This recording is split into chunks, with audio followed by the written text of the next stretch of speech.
বিয়ে করেছি তোমাকে, টাকা পয়সা অলংকারকে নয়, আমি তোমাকে চাই।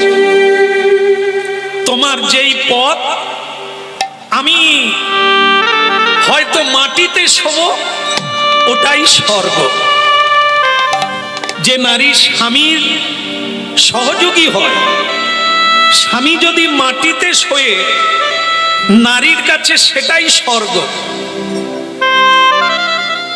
জনকনন্দিনী সীতা, তার মা বিয়ের পরে সীতা দেবীকে বুঝিয়ে দিয়েছিলেন, সংসার সুখের হয়।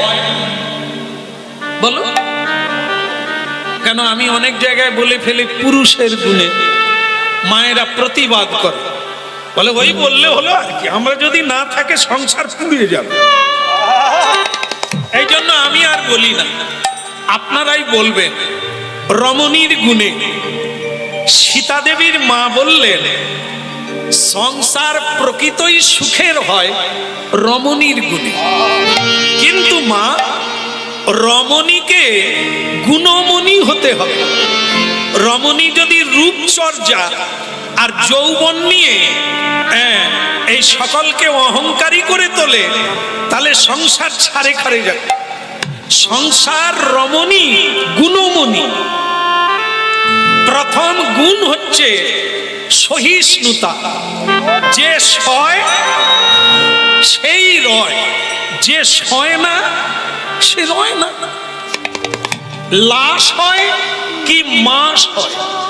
শোনো মা সীতা, নৌকা যেমন ঢেউ কাটিয়ে, বান কাটিয়ে, জোয়ার কাটিয়ে, ঝড় কাটিয়ে, নৌকা যেমন যাত্রীকে তীরে পৌঁছে দেয়, তেমনি সংসারে এই রমণী দুঃখ, কষ্ট, যন্ত্রণা, জ্বালাকে সয়ে নিয়ে সবাইকে হাসিতে খুশিতে রেখে ভবপারে পৌঁছে।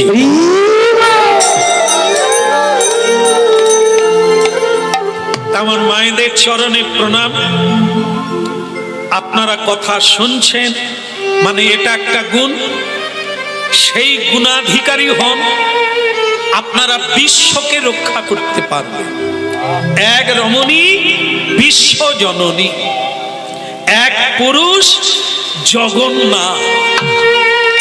একজনা বহুকে রক্ষা করতে পারে, একজনা বহুকে পথ দেখাতে পারে।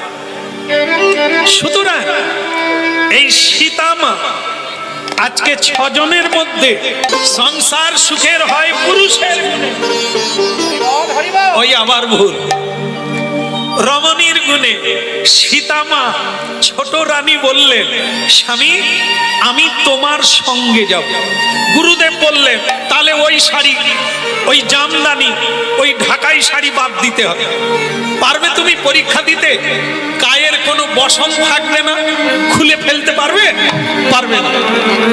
গুরুদেবের কথা শুনে ছোট রানী টানে বেঁধে ফেলি দিলা অঙ্গেরই বসন।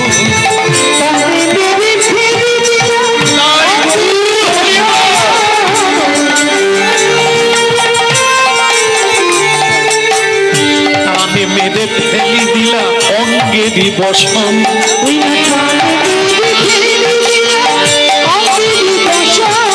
নয়ন জলে গুরু ভেসে যায় না পড়ে আভরণ। হায় রে আবরণ নাই রে, বিবস্ত্র হলো মাথায় আবরণ নাই রে।